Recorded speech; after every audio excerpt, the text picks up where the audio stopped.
Good afternoon and welcome to our first in a series for Scarborough Global, Freight Expectations. Today's topic is what is on everyone's mind, tariffs. Joining me is Adam Hill, President and CEO of Scarborough Global, and Caleb Hall, Director of Brokerage. Thank you both for joining me. Let's dive in. Can you start by just giving us a quick overview of the current U.S. tariff environment and what are the big changes businesses should be aware of right now? Well, I'll start at maybe a high level and you can dig in a little bit more to where the high level meets the real world. So from a high level perspective, I think anyone on this call would be remiss not to call it a hot mess. It has been the most chaotic 9 to 10 months of, I think, anyone who's been in the brokerage profession, any of our careers. And I think we are not at the end of this yet. And the real world implications are impactful, both from a dollars and cents perspective for our clients, but also just truly as a workload perspective for our team and for us servicing our clients. We saw it begin obviously in March, formally in March, announced during the previous administration's, campaign last year, started talking about it more officially in February. March 4th was the first day of the actual tariffs. You had a couple of days where things were in place, but not in place. People paid some money, didn't get some money back. Everybody was upset about that.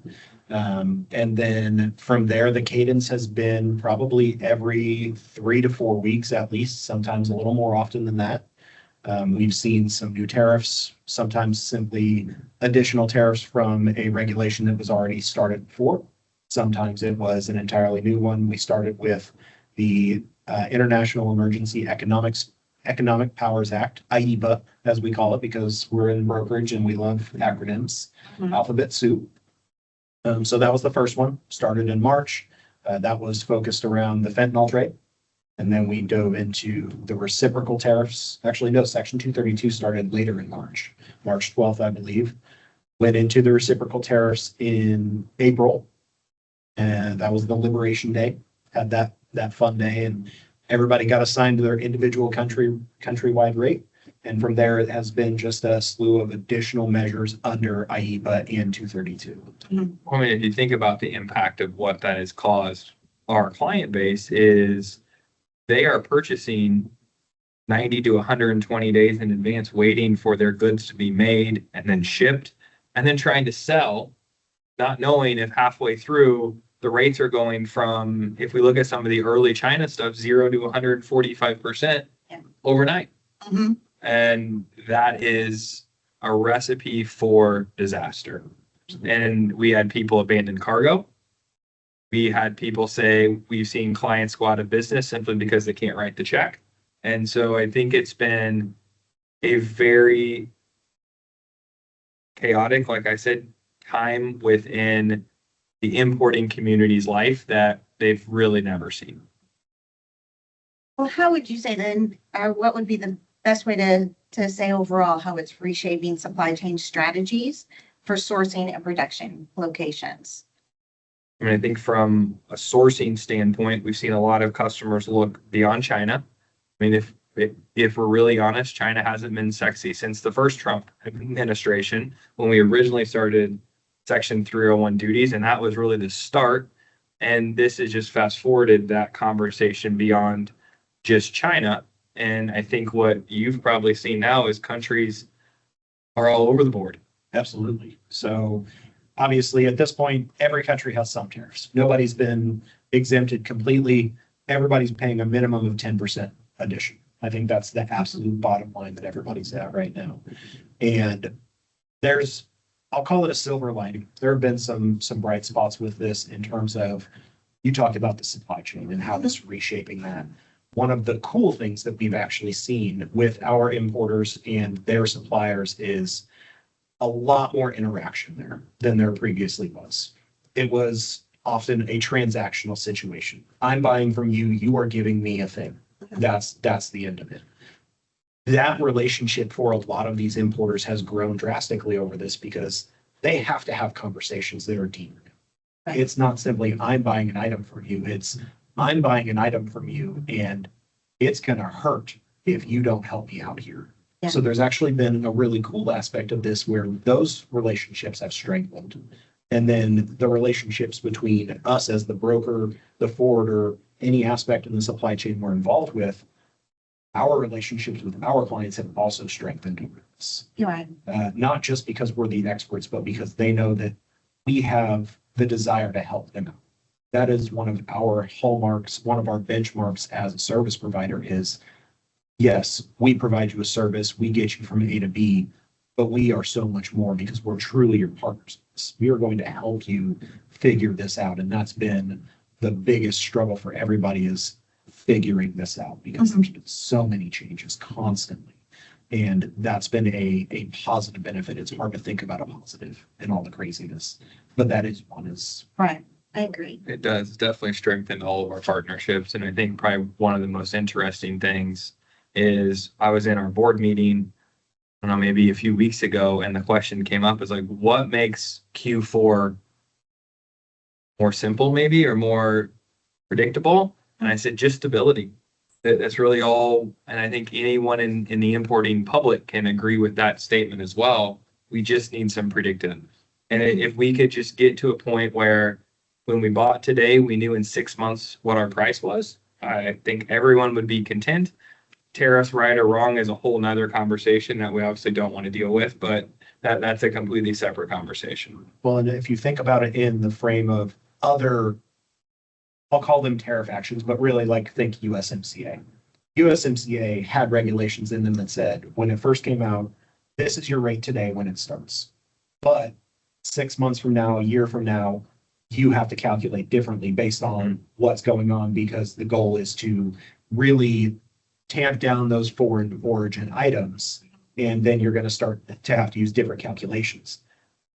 Just knowing where the mark is going to be 6 months from now is so huge. And like you said, knowing that it's in a certain place is going to help you with buying power. But if you buy it today and tomorrow it changes and then it changes 3 more times before it gets here, purchasing departments are going crazy, tearing their hair out. CFOs are going crazy, tearing their hair out, trying to figure out how much money they actually made because maybe there's still bills out there coming from customs because customs decided that they didn't have the right tariff on their entry. Do you think small and mid-sized businesses feel the tariffs differently than the big players? Absolutely.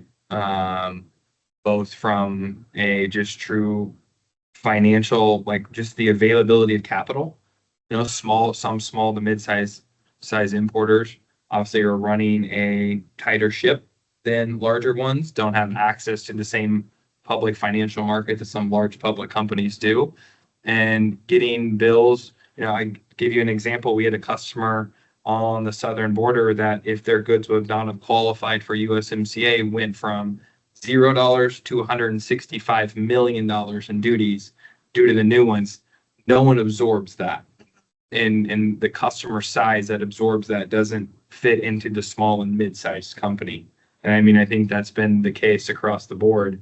And they are the ones who are their product, this shipment is their livelihood. And so I think they feel this very differently than someone who's just importing the next widget to sell to somebody else. Yeah, absolutely.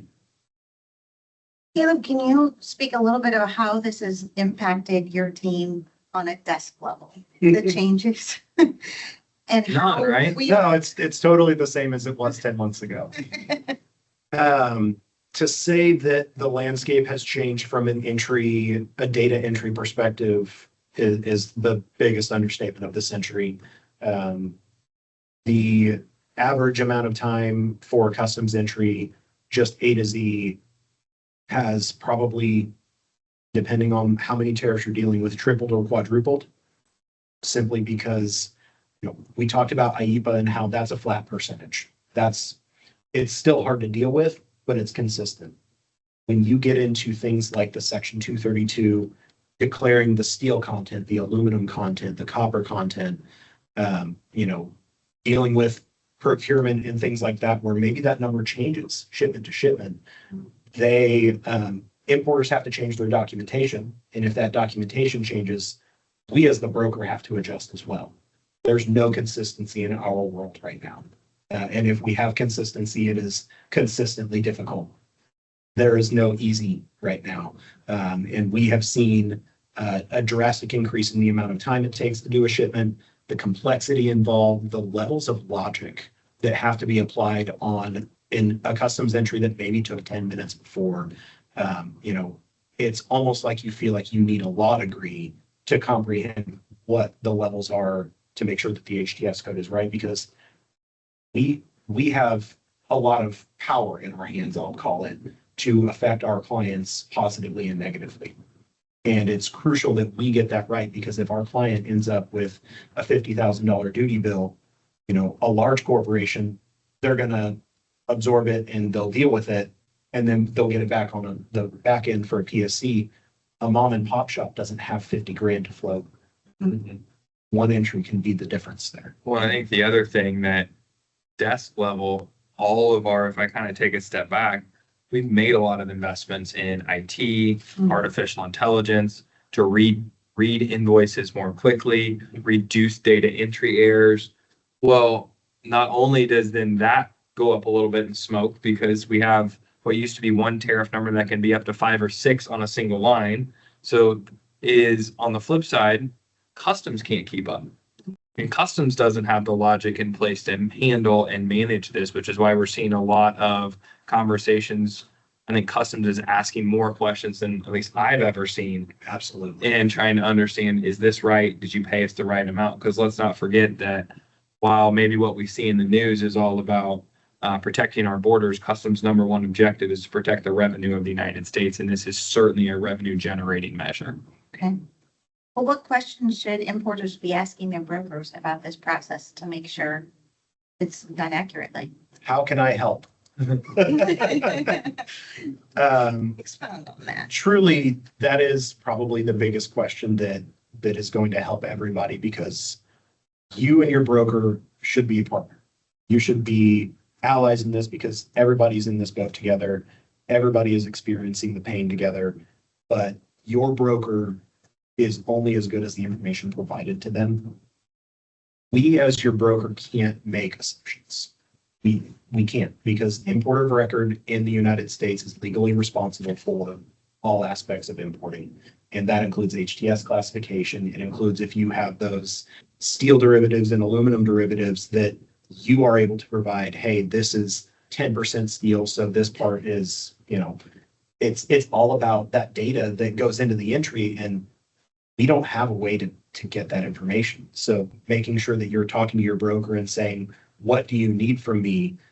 That is so crucial, so that we can start the conversation. I mean, there's so historically, you just knew the answer, right? Mm-hmm. And now there are so many ifs, ands, and buts in every tariff number. Every new option, every new something has a new if, and but to it, that it has created a mountain of complexity that I think everyone's learning how to manage, and it's just very different. Okay. Sounds like compliance is becoming more and more important. Understatement. Yeah. Okay. Well, we touched briefly on 232, 301, and IEEPA, but can you explain a little bit about, I guess, and this might be getting you too far in, but the different legal authority, the purpose and applications of those, and why we have different tariffs? Sure. Well, let's just call it what it is. I mean, the idea of tariffs is to generate revenue. And if you look back at history, the United States didn't have an income tax because we tariffed a lot of things. That switched in, I don't know, I think it was the 30s, 20s, 30s, if memory holds true, when we started to really bring in the idea of the income tax and the idea of free trade and moving freight across borders. So there are legal measures. I mean, and we've had them forever. There's anti-dumping, there's quota. There are things that limited certain types of imports. Then we saw the advent of 301. Now that's existed, but no one ever used it maybe in the way that we are seeing today. Then on top of that, you have Section 232. And now you have IEEPA. And I think that's the one I think is really the big question on everyone's mind is IEEPA. Because 232 and 301, like them or don't like them, anti-dumping, like it or don't like it.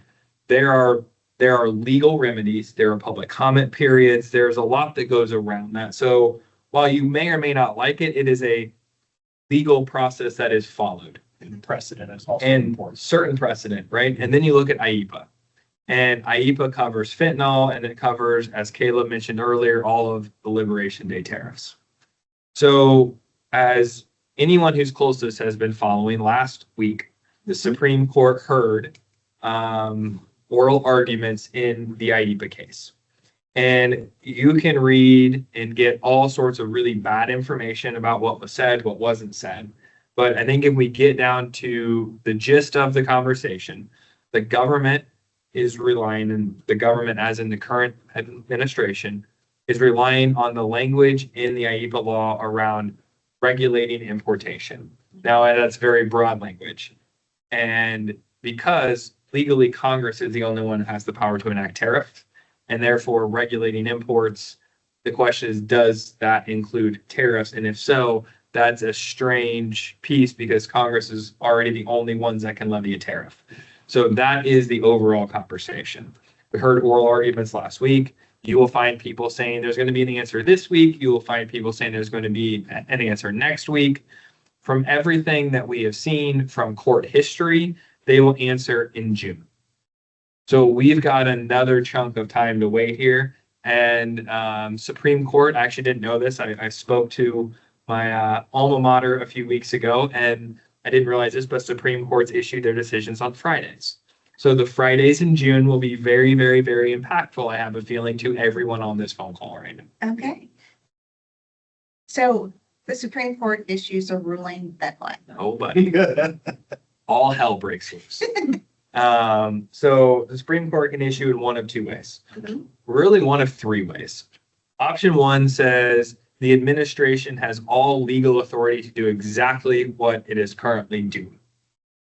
If that is the case, we have all signed up for what I think is a miserable next 2.5 years because we have just emboldened an administration who likes this use of executive power. Like it or not is a different conversation, but I think the amount of income that the government is receiving is going to be hard to step away from. Mhm. Then the next option, which I personally believe is the most likely, is that the Supreme Court rules that the current administration has overstepped its legal authority. Then what? I think is the real question, right? I think if it's legal, everyone knows. If it's illegal, then everyone's like, well, now what happens? And the government has the option to automatically / retroactively issue refunds.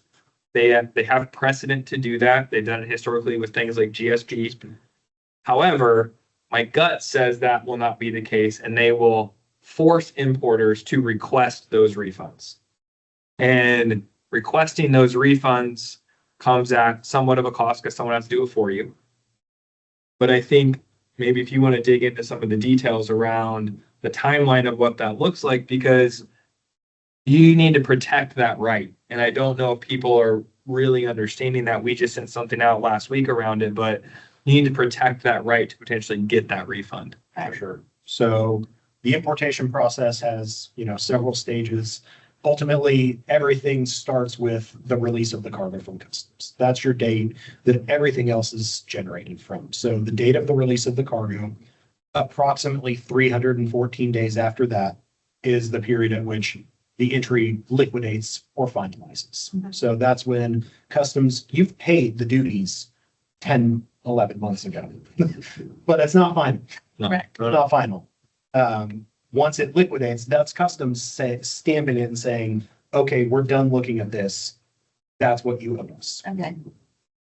Between the release and liquidation, there is a process called a post-summary correction, which allows you to make changes to the entry.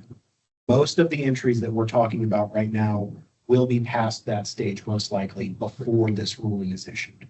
So while that's technically an option, we're pretty much not considering it because it's just not likely to be an option at that point. After that entry liquidates, you get into the period that is called the protest period. So once that entry liquidates, 314 days after the release, you get 180 days to go to the government and say, hey, I still need to make a change. You can only make that change if you are getting money back. You cannot make that change if it negatively affects you, which I guess is nice. There's a different way to do You know, it. that's very polite of them. If you do have a problem there, that's a different conversation and it's not a fun one. That is what we are suggesting to importers to utilize is that protest period. Because that protest allows you to go to the government and essentially tell them, put it on the record to say, I want to extending the liquidation technically, because the no. liquidation is done. Yeah. But it's protesting the finalization of the entry essentially and saying there's a court case active that could positively affect us as an importer. And we want to make sure that this remains open. You have to get that in before that 180 days expires or your chance is gone. Okay. And so can people start doing that now? Sort of. You can let us know if we were your broker, you can tell us now. If we weren't your broker, you could tell us now. And we could help you through that process. But as Caleb mentioned in the time frame here, these first entries liquidate January 14th, 16th, right around there, if memory serves me right, which means that first 180-day clock starts mid to late January. Okay. So really February of 2026 is really the first time we can start filing these protests and keeping and stating in the protest reason we are protesting because we are waiting on a decision from the Supreme Court. Okay. And I think that is really the piece of this. And now that will obviously be an evolving list, right? Because only so many entries will liquidate those first few weeks. And then here's this chunk. And then 2 weeks later, here's the next chunk. And so it'll be a evolving list that continues to run until this entire time frame is gone. Now, post decision, let's say June, whatever, the decision's made, there is, as Caleb mentioned, a post-summary correction period where we could go and ask prior to liquidation for those changes to be made. Now, that's the real question here, but I think the timing element is very big. And if you do not, what I can say is, if you do not protect your right to this refund and you are beyond that 180-day protest period, there is zero precedent for you to ever get your money back. Okay. You are done. Money's gone. So if you want a shot, you got to protect it. Okay. And how do importers protect that right, or how do they manage that process? What information do they need? Really just their entry number. And I mean, we can file a protest basically just based on that. And that they've paid IEEPA duties. Some people call them reciprocal, fentanyl, IEEPA, pick your word. That's what it's for. So let's talk about the other side of this, because this is something that we tossed around initially when we were talking about what we would recommend to our importers, protesting versus extended liquidation. And Great question. it's a great question. Extending liquidation is also an option. We view it as a more risky option. I think because there are other factors to be considered if you extend your liquidation. Everybody, when you import into the US, you have something called a continuous bond. It is what allows you to import into the US, essentially customs insurance policy that they're going to get their duties and taxes. That's ultimately what a bond is. It only covers a certain amount of exposure for you as an importer. So if you talk about extending liquidation, that bond period is normally 12 calendar months. So if you are talking about extending the liquidation date, that is extending the surety's exposure, liability. One, they're not going to want to do that. They don't like that. That's why it's called risk and exposure. That's what you pay them for. But it means that it might mess up your bond period. It might mess up your bond premiums. And it just creates a whole host of other complications. Well, I think the other piece about this is filing a protest, there is an electronic means to do so. Meaning we get a stamp, right? From customs, we got it, it's logged. Request of extension of liquidation is a paper-based process. It is a manual process. And right now, I don't know how good I feel about sending something into a government that's not getting paid to say, hey, by the way, will you go in and do more work on my behalf? It just doesn't seem to be. And then it requires both us and the importer to constantly be checking that list. Did it get extended? Did it not? And if customs denied it, because in theory they can, then what happens? Well, then we have to file a protest anyways. And I think that's a big piece of this. And so to me, that alone was the reason we told our customers, you need to protest because it's electronically logged. Right. Customs is required to make a decision. It's not a piece of paper showing up on somebody's desk that goes into a pile that we hope works. That one's a bit scary. We've got a couple questions here. So if you file a post-summary correction on an entry for one reason, can you file another post-summary correction for the same entry for the IEEPA? Yes and no. And I say yes and no because customs has to have responded on the first one before you file a second. Okay. So in theory, the answer to the question is yes, but customs is notorious for maybe not quite responding until very late in the process and not really giving you a shot to file the second one. So while in theory, yes, in all practicality, I would say, I mean, we've been involved in ACE and this idea of post-summary correction since 2014, and I can probably count on one hand the number of times I've seen us be able to truly file multiple PSCs on the same entry. Okay. It's just is not quite running at the clip it should.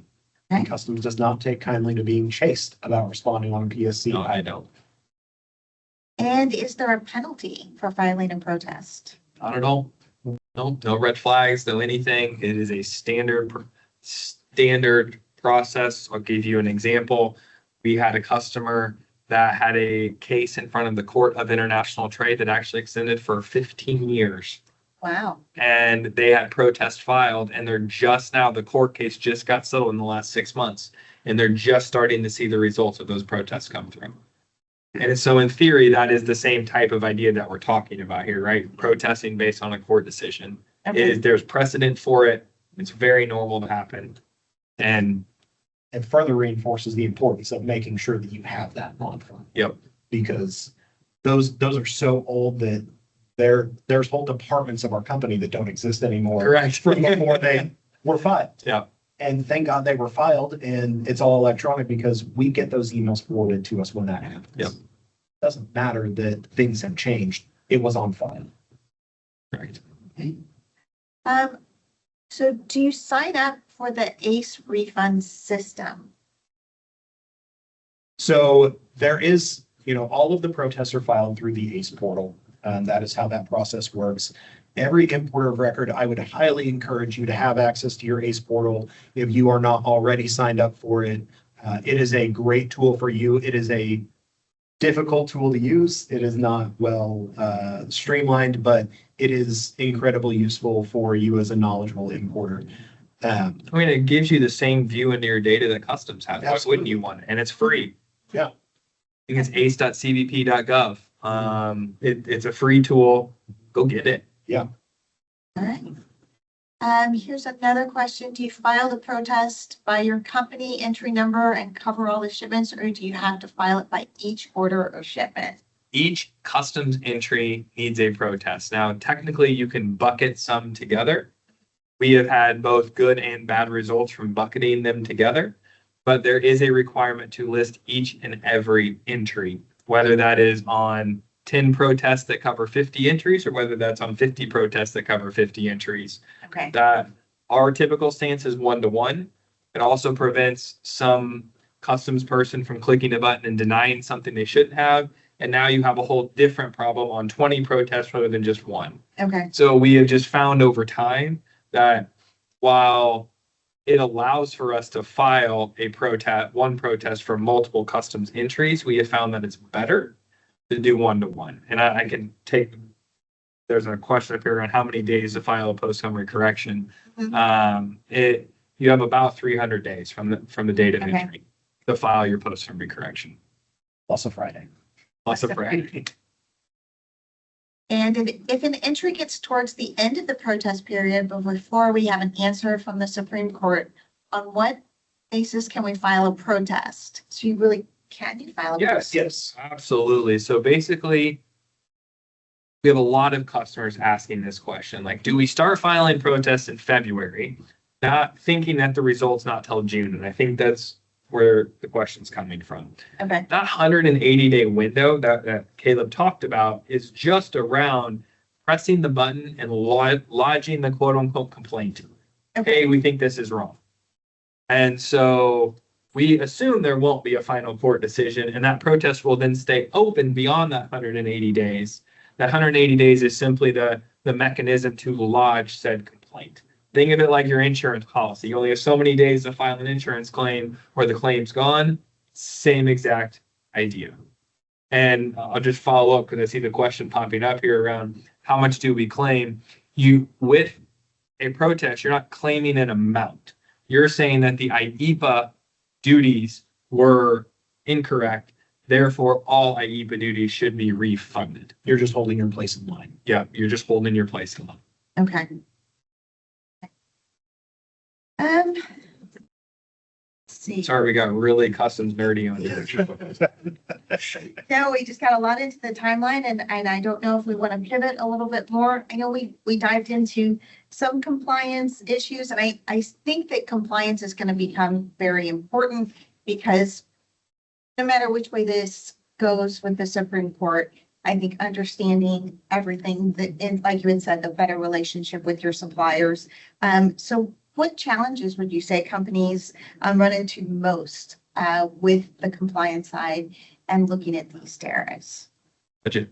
Mm, I mean, I guarantee you there's 100 people on this call nodding their heads yes right now because especially in a lot of small to medium-sized importers, that compliance person is the purchasing manager.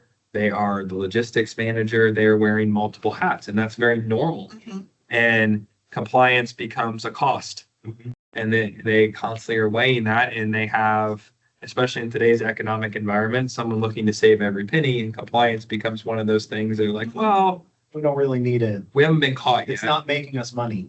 We're not making us money, or the classic, we haven't been caught yet, and we see that a lot. Okay. Let's talk about the difference between something being a cost and something being a service. Yeah. Postal service is not a cost to the US government. It is a service provided to the US people. Yeah. It is something that provides something to everybody. And yes, it costs money, but it's something that is essential.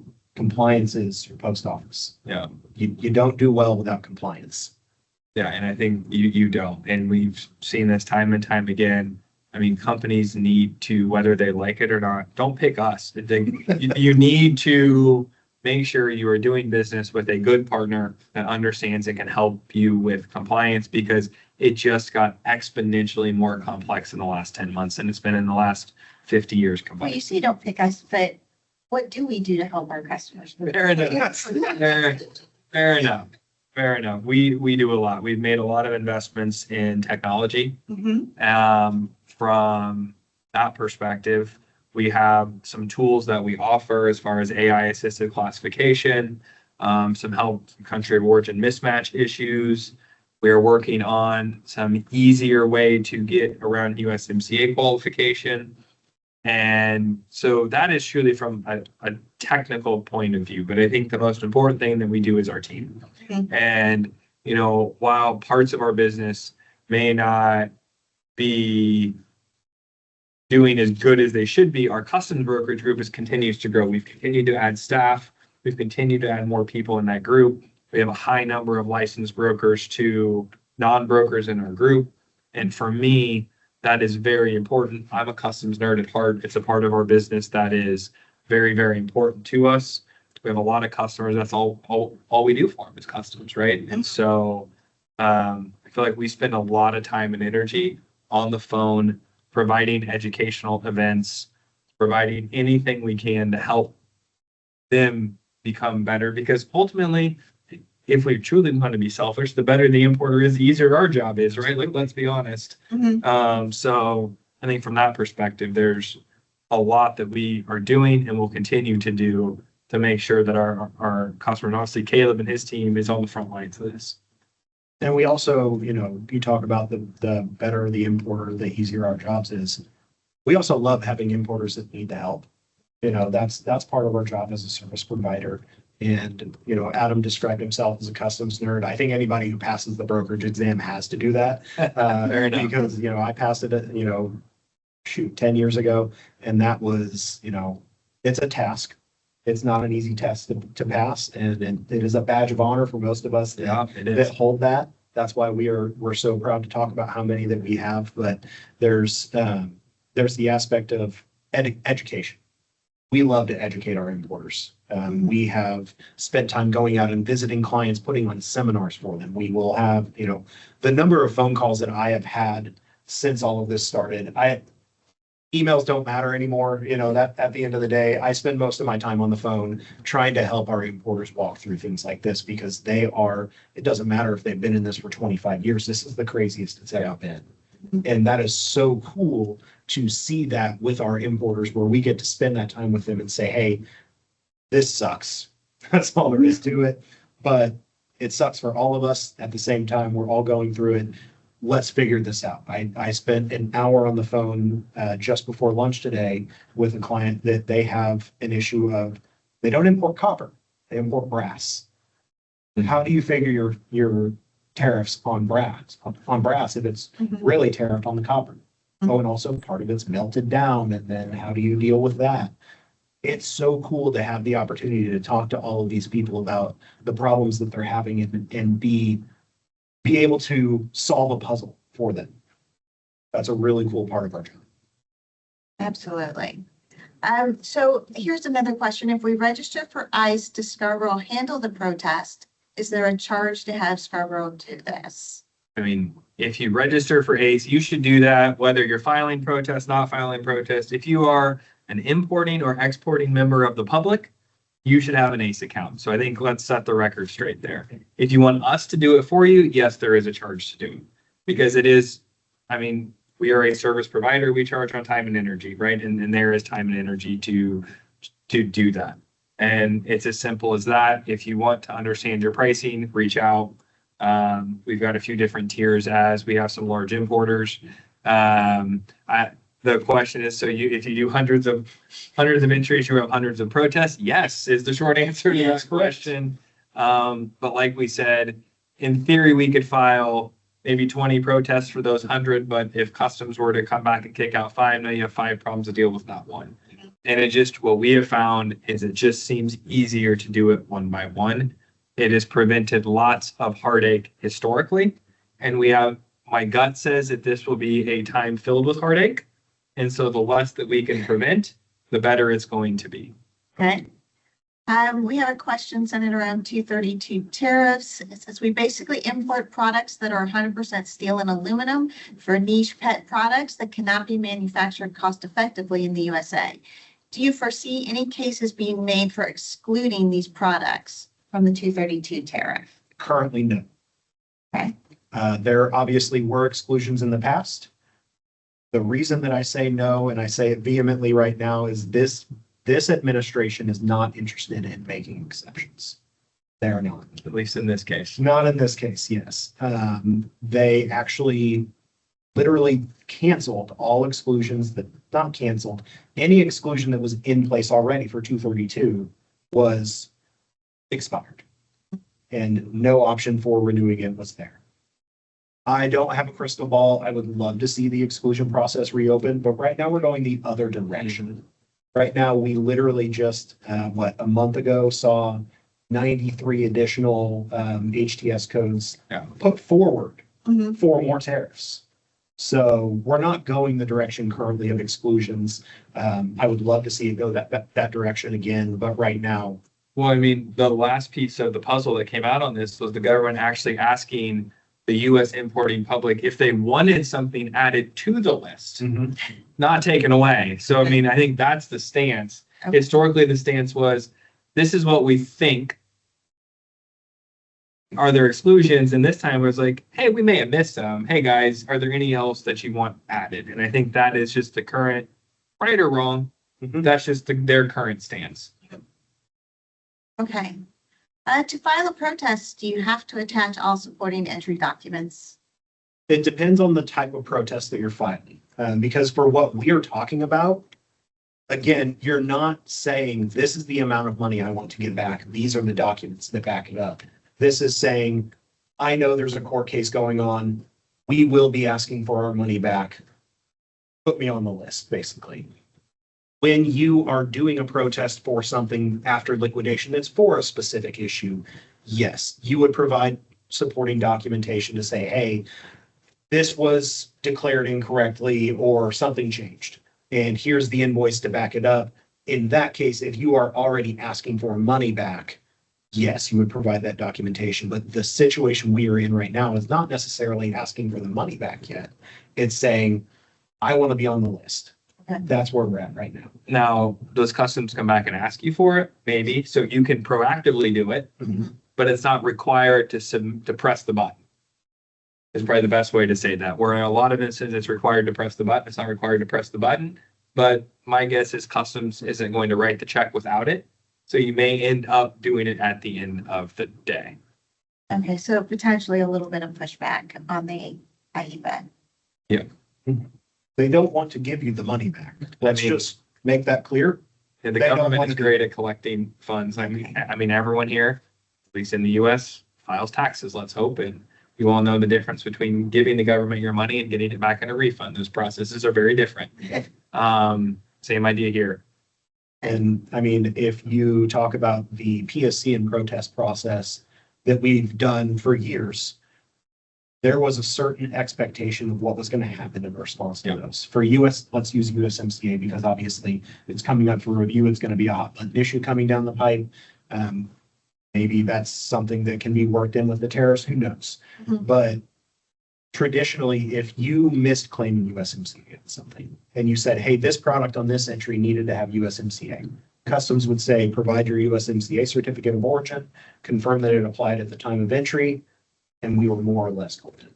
Okay, Now, customs has been not only reviewing that line, but any other line on the entry that said it had USMCA and saying, hey, I know you only asked about this one. I want proof on all of them. They are making it as difficult as possible okay.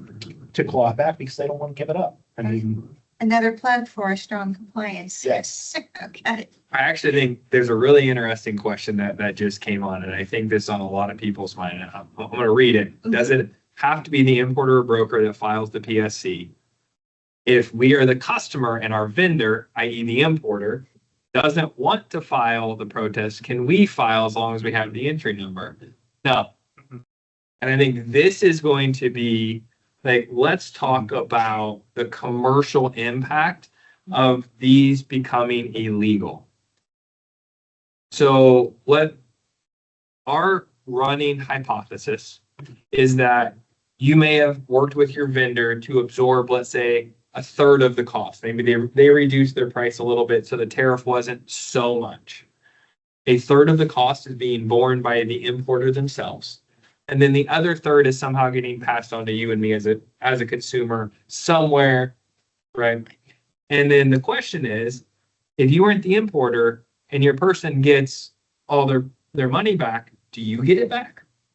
And I think this is a massive commercial conversation that people need to probably start having now. But flip side, I'm not getting it back as a consumer, you're not, right? And so I think that, to me, this is one of those questions that really kind of piques my interest. Like, forget about the custom side, the true commercial impact of what this might actually mean. Some of the arguments that come out, like, wait a minute. Or how about the inverse of that? Hey, vendor, you could have gotten $7 million back and you decided not to do this. Well, that's not my fault. I overpaid. Yeah. So some big ripple effects. Big ripple effects. And so this to me is just fascinating in general on what some of the collateral damage of this will be, both positive and negative. And there was a question earlier, and this kind of harkens back to, can we file the protests do you need power of attorney if you were not a broker to file the original entry in order to file the protest? The short answer is yes. That is considered customs business. We cannot do anything on your behalf with customs without a power of attorney. Okay, here's a question. I don't know if I know the answer to. Does the ACE protest include charges through parcel carriers such as UPS, FedEx, and DHL as well? I mean, you would need to protest those entries. Yep. Now, the interesting thing about UPS, FedEx, and DHL is if it was truly a courier shipment, oftentimes you are not actually the importer. You were billed for those duties, but UPS, FedEx, and or DHL was the actual importer of record.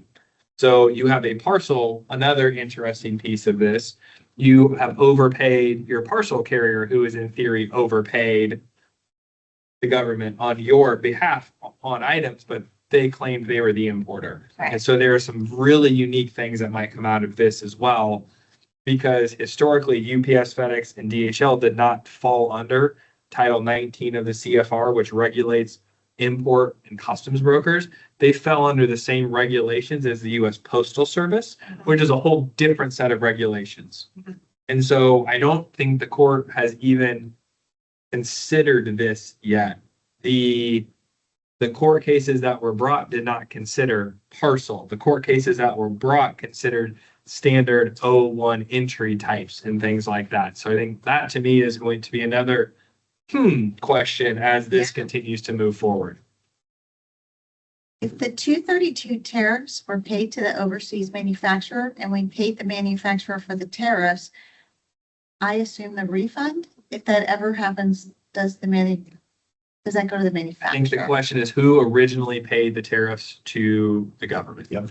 And if the manufacturer was the one that wrote that check because they served as the importer of record, then the answer is yes. So I know there's a bunch of purchasing folks. The very first thing when all of these tariffs came out is everyone said, I'm not going to be the importer. My manufacturer is going to do this for me because they have a better rate, a better price. What's going to be really interesting is if this was the case, it goes back to well, they're the ones now getting the refund. Mhm. Are you getting it back now? Are Right. you going back to them? Or what if, like I said, what if they don't understand this because they're not a US company, maybe they're German based, and they don't realize they need to have all of these conversations and protect their refund. And now they don't get it back. If I'm the end customer, I'm pissed. Yeah. Like, hey, there's a lot of money on the table here that we didn't go get back. So I think there's a lot of education that's going to need to start to happen from that perspective, from what I'll put in quotes, pseudo importers here in the US who maybe changed their buying terms due to the tariffs. And I mean, I know you saw some of it, Mhm. changed buying terms just because. Mhm. And now there is maybe some backwards movement there. Overall, for an exporter, are things more risky? Have you guys seen that? I mean, no, not really. I've not seen that. No. I've had some customers say that they have seen a change with their customers overseas, that they're not as excited about buying from American companies Mhm. because of the changes, because of the relationship.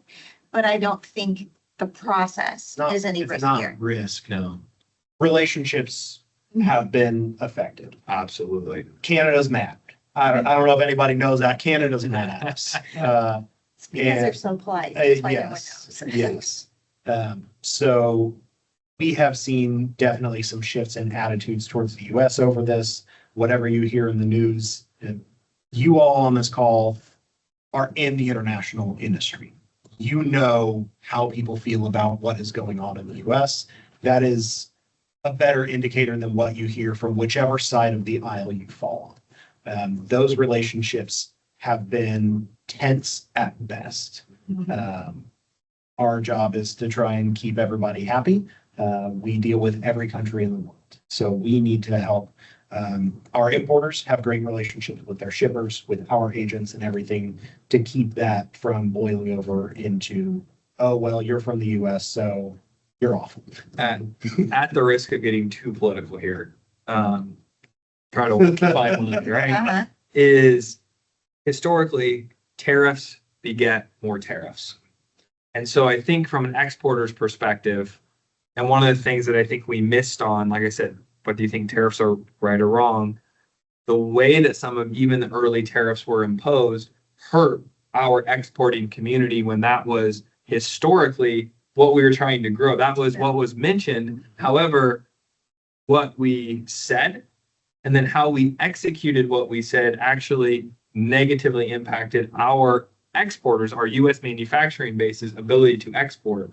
Because this type of stance, the non-free trade, global free trade idea, has happened historically before, and then each country starts to shrink down. This is now you get the EU only really wanting to buy from the EU or closer countries, and you all of a sudden then say, well, my market from the US to the EU has gone down because the EU is not as interested in buying from the North American bloc or something like that. And I think that to me is what's been more interesting here is I feel like some of the policies we've made have, like I said, like the idea of tariffs or not, have actually negatively impacted our exporters, which is why I think the idea, what was originally even said is we want to make more here. We want to be able to export more and fix our quote unquote trade imbalance. Right. But if we think about the word trade imbalance, and I'll try to do this in the least political way here is trade imbalance is not necessarily a bad word. We all run trade imbalances as consumers every day. My local gas station has yet to buy anything from me. However, I spend money there at least once a week. Uh-huh. I have a very large trade deficit with my local gas station, Probably still like them. but we're okay, right? And so I think that when you boil this down beyond the rhetoric, and you get behind, that is where I think some of the concern is coming from just the general importing public is that while the idea in some cases I think is maybe positive, like maybe we don't want certain countries having access to certain chips or certain technology, right? I think there's probably some positives in all of that. The actual execution has been so far off that we've actually hurt ourselves much more than we've helped ourselves. And I think that's what we're seeing. And I know we're getting close on time. And one of the questions that always comes up is, we see it in the news today. Inflation's not up. We're absorbing these tariffs so well. We haven't seen them yet, folks. Anyone on this call knows the supply chain is 6 to 9 months long. By the time you place an order, someone makes it, you ship it over here. There's an extended supply chain here. We are just now buying product as the masses that is quote unquote tariffed product. You are going to see the number of phone calls I have had with our own clients, leadership teams around, hey, are your other customers passing on price increases? Has been exponential. Everybody's always asking. And I hear a lot of people, January 1st, like Q1 could be really interesting because I've heard a lot of people saying, we've already notified we're passing on price increases January 1. Even my wife was at Target the other day and she's like, the damn thing had a sticker on it because they marked the price up to cover the difference of tariffs. And I think you're just now starting to see this. So frankly, for me, Q1 is starting to look scary as hell because I think that's when you and I as consumers maybe start to feel this more. Caleb? For a positive note. You got any good news? I still have a job. That's great. Yeah, absolutely. This is definitely a little bit of job security for everybody in this industry, just because brokers obviously are required to import into the US, and it truly has, I know that I said this earlier, but it truly has been really cool to get closer to our clients through all of this and to just see that relationship grow and see them, them learn about aspects they never had to consider before. The amount of information that they have to do the legwork to obtain it's hard. It's not simple stuff. They've got to go chase people down that don't want to share it because it gets into, how much money I make off of you now. Mm-hmm. Nobody likes that. Right. But it truly has strengthened relationships both internally in the US, across borders. I love to see that. I'm a big relationship guy. It's what I'm all about. you know, I can do something for you, it's transactional, that's fine, but if you don't feel better about it, I didn't really do anything for you. And I think that we truly are doing things for our clients that others are not. And I think that's what makes the difference. And I think that that's why we are seeing a growth in our customs team, because our clients are simply.